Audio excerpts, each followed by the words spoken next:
j'ose pas trop, j'ose pas déranger. Je suis plutôt comme ça dans la vie. Je veux pas déranger, je veux pas trop et tout.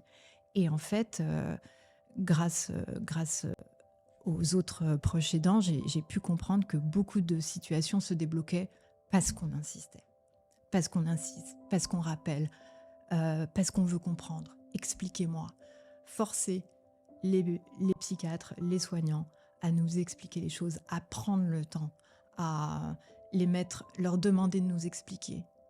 Ah, pouvez-vous m'en dire plus sur ceci, cela? Pouvez-vous m'en dire plus sur ceci, cela?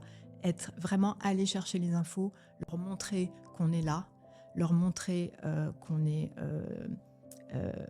qu'on doit nous écouter aussi, et les forcer à redescendre un peu parfois de leur piédestal Complètement. médical pour se mettre à notre niveau, pour nous expliquer les choses.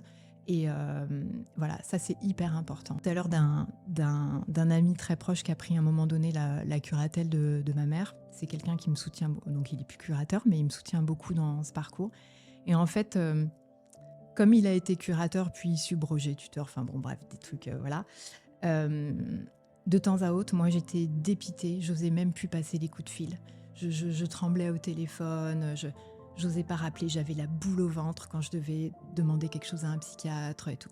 Et en fait, lui, il avait un peu plus de recul et il a un caractère assez vénère des fois, on va dire obstiné et voilà.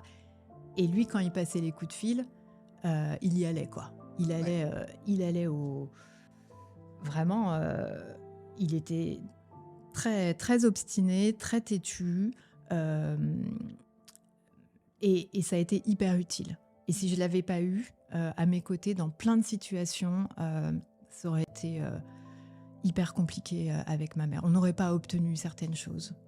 Donc voilà, ce que j'ai appris aussi en fréquentant mon groupe de proches aidants, c'est il faut jamais lâcher. Il faut vraiment montrer qu'on est là et qu'on est concerné et qu'on a besoin d'infos claires et qu'il y a des choses hyper importantes.